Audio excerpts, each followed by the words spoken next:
नमस्कार, स्वराज एक्सप्रेस के खास प्रोग्राम जनता मांगे जवाब में आपका स्वागत है। मैं हूं आपके साथ कविता पांडे। मध्य प्रदेश सरकार की घोषणा के तहत 19 धार्मिक जगहों में शराबबंदी लागू हो चुकी है, जिसमें से 1 नगर निगम, 6 नगर पालिका, 6 नगर परिषद और 6 ग्राम पंचायतें शामिल हैं। इनमें बाबा महाकाल की नगरी उज्जैन, ओमकारेश्वर, चित्रकूट, महेश्वर, मैहर समेत अन्य धार्मिक स्थल शामिल है।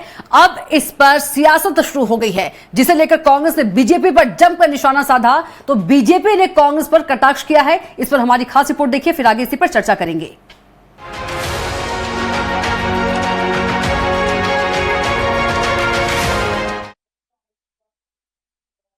मध्य प्रदेश की मोहन यादव सरकार ने प्रदेश में नशा मुक्ति की दिशा में ऐतिहासिक कदम उठाया है और प्रदेश में मंगलवार यानी 1 अप्रैल से 19 धार्मिक नगरों और ग्रामीण क्षेत्रों को पूरी तरह से पवित्र घोषित करते हुए शराबबंदी लागू कर दी है।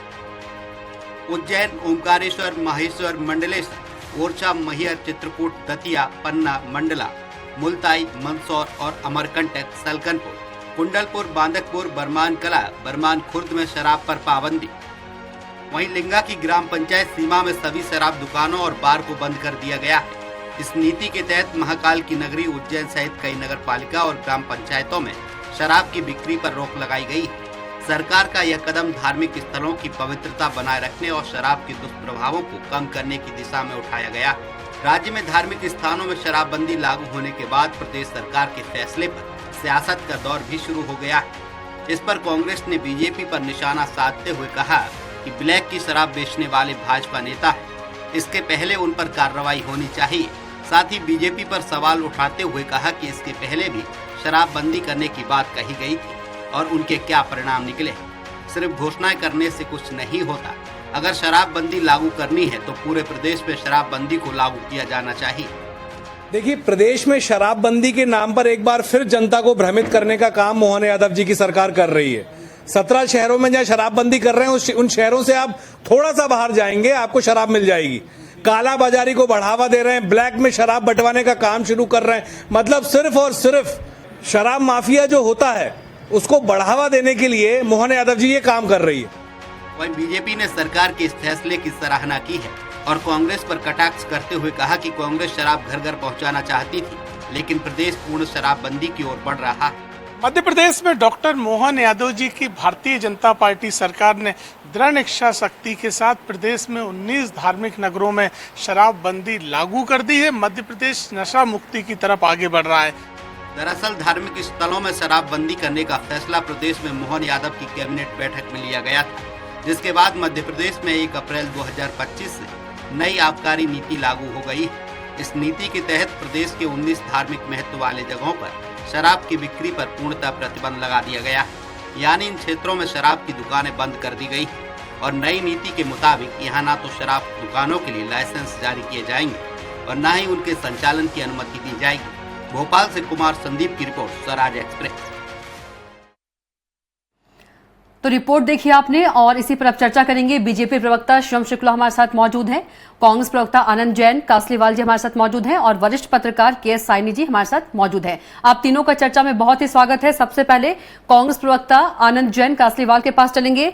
आनंद जैन जी, मध्य प्रदेश के 19 धार्मिक स्थलों में पूर्णतः शराबबंदी, मोहन सरकार के इस फैसले को कैसे देखते हैं? साहसिक फैसला और बोल्ड डिसीजन, इसको सराहा जाएगा कांग्रेस की तरफ से?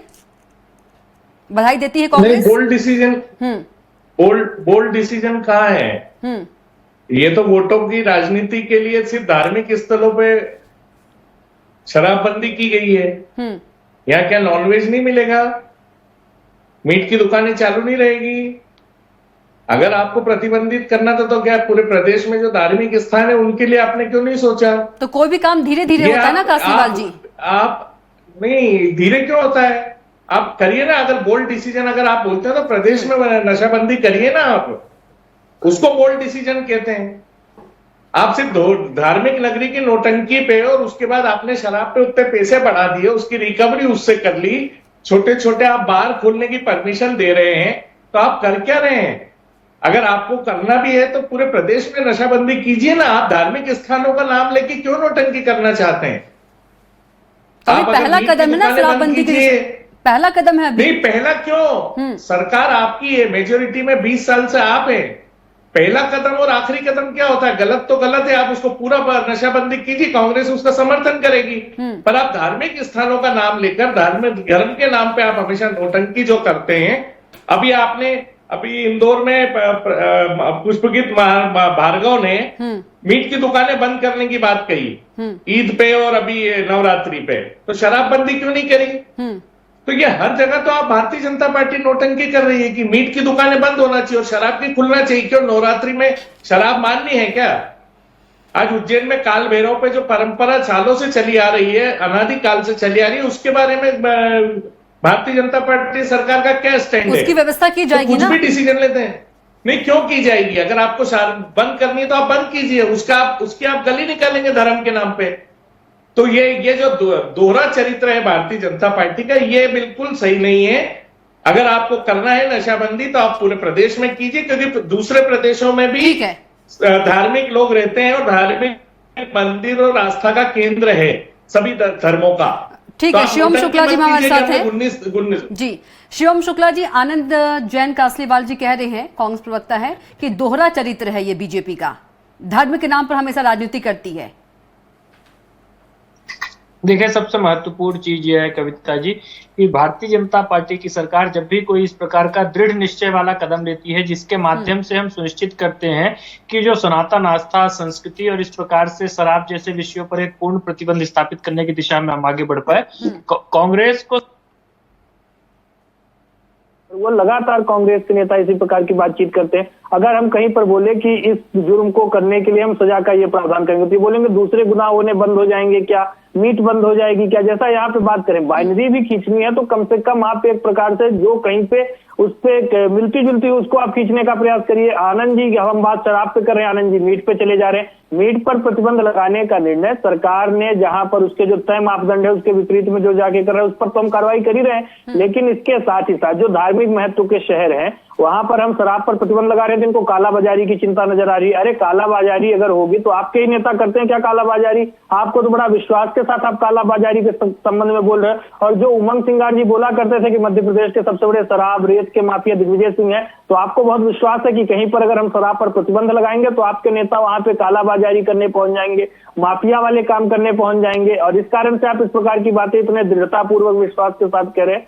भारतीय जनता पार्टी की सरकार ने, मुख्यमंत्री डॉक्टर मोहन यादव जी ने इस पूरे विषय में समग्रता से विचार करने के पश्चात मध्य प्रदेश की जनभावना इस रूप में सामने थी कि जो धार्मिक महत्व से जुड़े हुए शहर हैं वहां पर अगर शराब पर प्रतिबंध लगा दिया जाएगा तो उससे मध्य प्रदेश में जो एक आजकल हम देख रहे हैं रिलीजियस टूरिज्म और अपार संख्या में श्रद्धालु मध्य प्रदेश के विभिन्न नगरों में श्रद्धा और भक्ति के भाव के साथ आ रहे हैं, तो उनके लिए एक सुगमता होगी और इन शहरों का जो एक महत्व है वह और ज्यादा प्रागढ़ होगा, लोगों की आस्था का सम्मान होगा और उसका आदर रखते हुए हमने इस प्रकार का निर्णय लिया है। राजस्व की जो हानि होगी उसको उठाने के लिए सरकार तैयार हुई और जन भावना का मान रखते हुए इस प्रकार का ऐतिहासिक निर्णय हमारे माननीय मुख्यमंत्री जी ने लिया है। शराब पर वैसे भी हम नई नीति लेकर आए हैं और उसके माध्यम से लगातार इस प्रकार की चीजें आगे बढ़ रही है। के साइनी जी, महेश्वर में कैबिनेट में ये फैसला लिया था और आज से उसे लागू भी कर दिया गया है।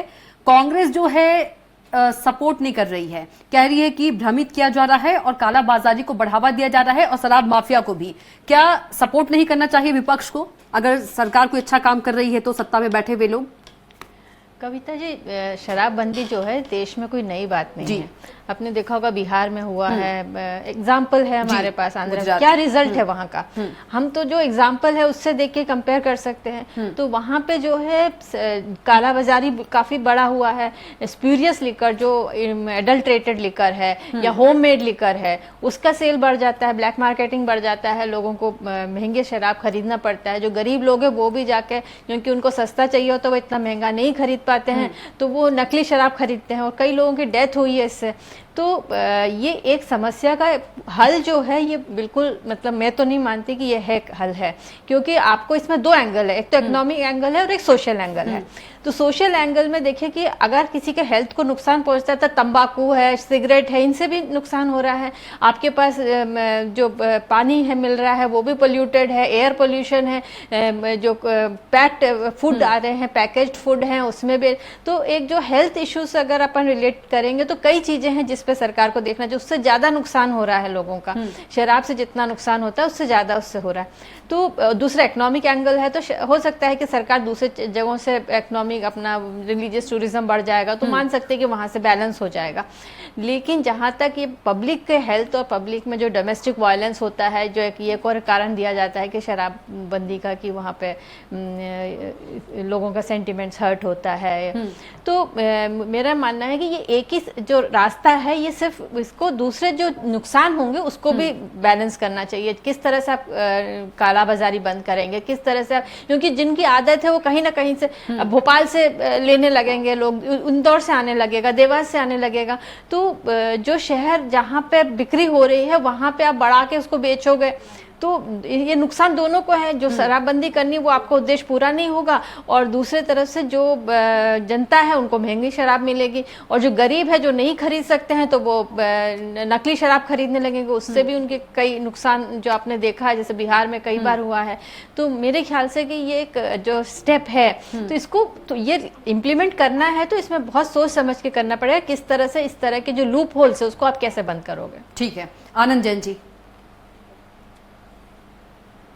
नहीं, देखिए, हमारी पत्रकार महोदय ने बिल्कुल सही कहा कि आप कोई भी डिसीजन, मैं वही बोल रहा हूं कि धार्मिक आधार पे क्यों लेते हैं। आप उसके सब इश्यूज को देखिए ना। अगर आप मुख्यमंत्री हैं, अगर आप उस प्रदेश की जनता का भला चाहते हैं तो क्या पूरे प्रदेश में धार्मिक जनता नहीं रहती है? क्या मीट की दुकानें बंद नहीं होना चाहिए ऐसी स्थानों पे भी? तो आप एक एंगल क्यों कर रहे हैं? और कालाबाजारी तो बढ़ेगी जिसको पीना है। अभी सरकार ने आंखें बंद करे पिछली नीति में, लोगों ने रोड पे शराब पीना चालू कर दी, रोड पे आंखें बन गए, ट्रैफिक जाम होने लग गया, पुलिस को हफ्ता मिलने लग गया। तो ये नीति के दुष्परिणाम ही तो है कि जो आदमी आराम से बैठ के पीता था, आपने उसका आंखें बंद कर दिया, वो रोड पे पी रहा है, और उसका सपोर्ट प्रशासन, पुलिस प्रशासन कर रहा है। तो हमारे पत्रकार महोदय ने बिल्कुल सही कहा कि आप सब इशू पे बात कीजिए ना। आप सिर्फ धार्मिक एंगल को बंद करके आप अपनी वोट बैंक की राजनीति कर रहे हैं। वो उन्होंने बात को मेरी सर्टिफाई किया कि अगर आप प्रशासन में हैं तो आपको पूरा एंगल देखना चाहिए कि उसके दुष्परिणाम क्या होंगे। फिर एक प्रदेश में या एक धार्मिक स्थान पे कितने प्रतिशत लोग पीने वाले हैं, आप ये भी तो देखिए, आकलन तो कीजिए कि अगर पूरे प्रदेश में 7.5 करोड़ जनता है तो कितने लोग शराब का सेवन कर रहे हैं। कांग्रेस क्यों नहीं सरकार के साथ बैठकर अपने भी विचार, अपने भी राय रखती है? नहीं, भारतीय जनता पार्टी कभी विपक्ष को बुलाती कहाँ है? किसी भी सब्जेक्ट पे चर्चा करती कहाँ है? ये तो फैसले लेते हैं और इम्प्लीमेंट करने की बात करते हैं। तो इन्होंने विपक्ष को कभी साथ में लिया ही नहीं, क्योंकि ये चाहते ही नहीं है। इनकी इच्छा ये है कि ये जो चाहे वो करें। अभी जैसे इन्होंने स्कूलों के नाम बदलना चालू कर दिए, 17 गांवों के नाम बदलना मतलब क्या आप कहना चाहते हैं कि असफल प्रयास है ये, और इससे बिल्कुल असफल प्रयास है। इससे कालाबाजारी बढ़ेगी, इम्बैलेंस होगी इकोनॉमी, शराब माफिया बढ़ेंगे, आप ये कहना चाह रहे हैं? शराब माफिया भी बढ़ेंगे, आप ये कहना चाह रहे हैं? देखिए, आज तक का इतिहास है कि बिहार हो, गुजरात हो, जहां जहां भी शराबबंदी में ब्लैक मार्केटिंग और नकली शराब बढ़ना क्या मात्रा बढ़ी है, और सरकार कोई भी उसमें सफल नहीं हो पाई है। इनके हाथ इतने लंबे हैं कि कोई भी सरकार के सपोर्ट के बिना ये ब्लैक मार्केटिंग नहीं कर सकता है। तो ये सीधा आरोप मतलब कि सरकार का ही सपोर्ट है ब्लैक मार्केटिंग में, आप ये कह रहे हैं कासलीवाल जी? हाँ, बिल्कुल, उसके बिना मतलब एक तरफ सरकार शराबबंदी कर रही है, दूसरी तरफ सपोर्ट कर रही है, आप ये कहना चाह रहे हैं? बिल्कुल इनडायरेक्ट सपोर्ट है कि ज्यादा कीमत में बिकेगी, उसका हिस्सा भारतीय जनता पार्टी के लोगों को जाएगा। हमारा सीधा आरोप है। शिवम शुक्ला जी सीधा आरोप लगा रहे हैं कासलीवाल जी कि एक तरफ शराबबंदी बंद और दूसरी तरफ सपोर्ट करेगी सरकार। देखिए कविता जी, सबसे महत्वपूर्ण चीज ये है कि आप कासलीवाल जी से पूछ लीजिए, क्या ये चाहते हैं कि धार्मिक शहरों में शराब बिक्री पर प्रतिबंध सरकार स्थापित करे? आप इनसे पूछ लीजिए। वो कह रहे हैं कि आप लोग दिखावा कर रहे हैं, नहीं, सरकार दिखावा कर रही है। कविता जी, आप इनसे पूछ लीजिए कि ये इस फैसले के साथ है अथवा इसके विरोध में है। सबसे पहले तो अपनी पार्टी का स्टैंड शुक्ला जी, मेरा पहला ही सवाल यही था कि सराहना कर रहे हैं, बधाई दे रहे हैं, बोल्ड फैसला, मना कर रहे हैं? नहीं, वो बात को घुमा फिरा करके बोल रहे हैं। बोल देना दृढ़ता के साथ क्यों चाहते हैं कि धार्मिक महत्व के शहरों में। जवाब दे दीजिए आनंद जैन कासलीवाल जी, क्या आप चाहते हैं कि धार्मिक स्थलों में शराब जो है बिके? उससे बड़ा सवाल है मेरा। उससे 19 शहरों में नहीं, पहले धार्मिक जो जनता सवाल है रहती उसका है, जवाब दीजिए, फिर हम बड़े सवाल 7.5 करोड़ करेंगे। जनता धार्मिक नहीं है, ये सवाल अब मेरा है इनसे। इसका क्या ये शुरुआत जो है 19 जिलों को अलग करना चाहते हैं? आनंद जी नहीं, आप आपकी पार्टी इस्लाम मतावलंबियों को बहुत मानती है, तो क्या जितना महत्व मक्का और मदीना का है उतना ही महत्व आज यहाँ भारत में रहने वाले इस्लाम के इस्लाम अभी तो शुरुआत की ओर है ना सरकार। क्या नहीं आनंद जी, जो इस्लाम के लिए जो महत्व मक्का और मदीना का ठीक है, ठीक है शिवम शुक्ला जी, शिवम शुक्ला जी आप आंसर समझ जाइए, शिवम शुक्ला जी आप आंसर समझ जाइए। क्या आप 7.5 करोड़ जनता ठीक है, शिवम शुक्ला जी सीधे तौर पर आरोप लगाया है कि एक तरफ शराबबंदी और दूसरी ओर शराब माफिया को सरकार सपोर्ट करेगी, ये आरोप है कांग्रेस का सीधे तौर पर केजरीवाल जी का। आगे आप देखिए, कांग्रेस शराब माफिया कौन है इसको लिए आपको मैं उमंग सिंगार जी का अगर आप बोलेंगे तो दोबारा आपको बयान भी सुनाने का काम कर दूंगा कि किस प्रकार से कांग्रेस की सरकार के दौरान इनके खुद के नेता बोलते थे कि दिग्विजय सिंह शराब माफिया है। शराब माफिया भारतीय जनता पार्टी की सरकारों में नहीं हुआ करते थे। कमलनाथ जी ने मध्य प्रदेश के वासियों में शराब और इस प्रकार के विचार जैसी चीजों को प्रसारित करने का काम किया था। हमारी सरकार इस पर पूर्ण प्रतिबंध स्थापित करने की दिशा में आगे बढ़ रही है। धार्मिक महत्व के शहरों पर हमने निर्णय को लेने का काम किया और कांग्रेस की नैसर्गिक केजरीवाल जी रुक जाइए, शिवम जी को सुन लीजिए, शिवम जी की बारी है नेता की। जी शिवम शुक्ला जी। देखिए कविता जी, तो बहुत स्पष्टता के साथ हमारी सरकार ने दृढ़ निश्चयी होकर के मध्य प्रदेश की जनता के मनोभाव का सम्मान करते हुए इस प्रकार का निर्णय लिया और कांग्रेस पार्टी को स्वाभाविक तौर पर इससे आपत्ति होनी है, क्योंकि सनातन के प्रति जब भी इस प्रकार का कोई सकारात्मक कदम लिया जाता है तो कांग्रेस उसके विरोध में ही खड़ी नजर आती है। क्या ये हम इनसे तो एक चीज ही पूछी, क्या इस्लाम में जो महत्व मक्का मदीने का है वो महत्व भारत में रहने वाला जो एक कहीं ना कहीं इस्लाम को मानने वाला मुसलमान है वो नहीं है? लेकिन एक जगह की विशिष्टता होती है, उसका अपना महत्व होता है और धार्मिक महत्व से जुड़े हुए शहरों की अपनी एक गरिमा है, उसका सम्मान करते हुए हमारे जनप्रिय मुख्यमंत्री जी ने इस प्रकार का निर्णय लिया है। कांग्रेस उतना साहस क्यों नहीं जुटा पा रही? इनकी भी बहुत राज्यों में सरकारें हैं, ये तो मुसलमानों के लिए कहीं आरक्षण लेकर के आएंगे, कहीं पर यह अन्य माध्यमों से अल्पसंख्यक तुष्टीकरण करने का काम करेंगे। सनातन आस्था के साथ इनकी जो दूरी है वो लगातार देश और प्रदेश की जनता देख रही है और इसी कारण से इनको लगातार विपक्ष में उन्होंने निर्वासित करने का काम किया है। कांग्रेस आज भी जो मध्य प्रदेश की जनता का बृहत्तर मनोभाव है उसको समझ पाने में पूरी तरीके से अक्षम साबित हो रही है और स्वाभाविक तौर पर हम इस प्रकार के और भी जनहितैषी के निर्णय आगे लेंगे और इस व्यवस्था को फुल प्रूफ बनाने के लिए जिसमें कहीं पर से भी कोई इस प्रकार का जो अवैध गतिविधियां हैं वो न होने पाए उसको भी हम सुनिश्चित करने का काम करेंगे। केजरीवाल जी, उसके पहले के सैनी जी के पास चलेंगे। सैनी जी आप क्या कुछ कहेंगे? जी, शिवम जी ने कहा अभी बोला कि भावना, लोगों के भावनाओं का सम्मान करते हुए जो धार्मिक भावना है उसके लिए किया है, लेकिन मेरा ये कहना है कि आप इम्प्लीमेंट कैसे करोगे? जो बॉर्डर मतलब डिस्ट्रिक्ट्स है वहां से उसी डिस्ट्रिक्ट में आपके मतलब शराब का जो सेल होगा तो उसको आप कैसे रोकोगे? क्या आपके पास कोई रेगुलेशन है? क्या आप पुलिस जो खड़ी रहेगी वो लोगों को किस तरह से हफ्ता वसूली करेगी या उसमें ब्लैक मार्केटिंग में उसको सपोर्ट करेगी? बात करेंगे पहले प्लानिंग होनी चाहिए। आपके पास रेगुलेशन तो होना चाहिए। इसको किस तरह, ये हड़बड़ी में आप कोई चीज अनाउंस कर देते हो और उसके बाद जो उसके नेगेटिव इफेक्ट होंगे वो तो वो जनता को कौन उसको मॉनिटर करेंगे?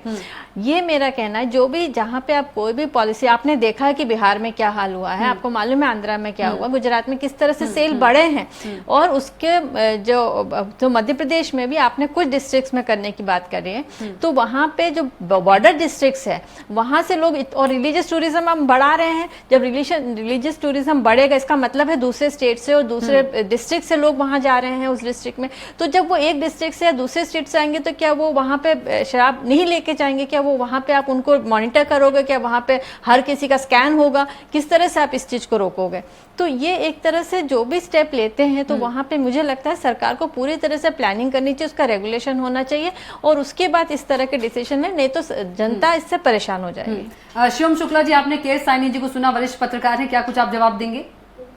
आऊंगी केजरीवाल जी आपके पास। देखिए कविता जी, हम मानते हैं कि इसको लेकर के बहुत सारी अपनी लोगों के मन में शंकाएं होंगी, उसको दूर करने का काम सरकार करेगी और एक बृहत्तर नीति बना लेकिन प्लानिंग की बात कर रही हैं। नहीं शिवम जी, अभी तक आपने जो देखा है बाकी स्टेट्स में भी जो हुआ है वहाँ पे कोई प्लानिंग नहीं हुई है, उससे सबक लेना चाहिए। उसके बाद स्वाभाविक तौर पर उनके अनुभवों को भी यहाँ पे इम्प्लीमेंट किया जाएगा और सबसे महत्वपूर्ण चीज यह है कि गुजरात में, बिहार में हम मानते हैं कि भी आंशिक रूप से जो शराबबंदी है वो सफल नहीं हो पाई है, लेकिन गुजरात में हम देख रहे हैं सफलतापूर्वक वह चीज काम कर रही है और उसी मॉडल को अपनाते हुए यहाँ मध्य प्रदेश में उसको हम लागू करेंगे।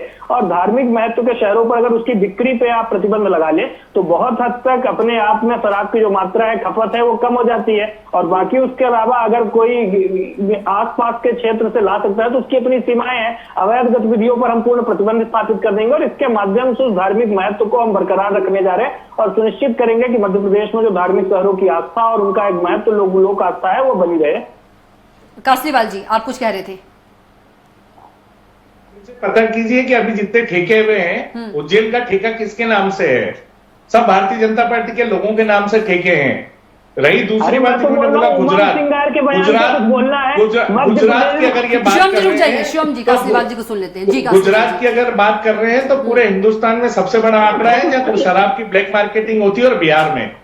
तो उसके बारे में, ये दोनों स्टेट में बीजेपी की है ना, इसके बारे में क्या कहना चाहेंगे? तो जिनके भारतीय जनता पार्टी के लोगों के ठेके हैं, नेताओं के ठेके हैं, दोनों स्टेट में ये असफल रहे, तो मैं यही बोल रहा हूं कि ये धार्मिक आस्था के नाम पे पूरे प्रदेश की जनता से एक धोखा कर रहे हैं, क्योंकि इन्होंने जब से मोहन यादव जी बने कुछ काम तो किया नहीं है। ये घोषणाओं पे घोषणाएं कर रहे हैं और इंप्लीमेंट कुछ कर नहीं रहे हैं। तो ये सिर्फ एक सस्ती लोकप्रियता बटोरने के लिए, मेरा ये कहना है कि उज्जैन के काल भैरव मंदिर में जो शराब चढ़ती है उसके बारे में उन्होंने क्यों क्लेरिफिकेशन अभी तक नहीं किया? क्या वहां धार्मिक आस्था है, लोगों की आहत नहीं होगी अगर आप उनको चढ़ाने नहीं देंगे? तो क्या सनातन धर्म कुछ व्यवस्था की होगी? धर्म के विरोध नहीं, कुछ तो व्यवस्था किया गया होगा, करें ना, शायद प्रशासन की तरफ से। वहां क्या किया कि वहां जो प्रसाद लोग लेते हैं क्या उसको वो अलाउ करेंगे? ठीक है, एक लाइन शिवम शुक्ला जी, कोई व्यवस्था की गई है इसके बारे में कोई जानकारी आपके पास हो तो बता दीजिए जल्दी से।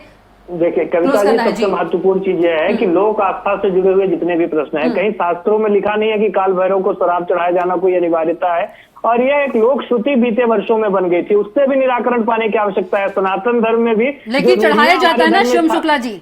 नहीं, देखिए कविता जी, जो चीजें वर्षों से चढ़ाते आगे चलिए, हमारा विषय नहीं है।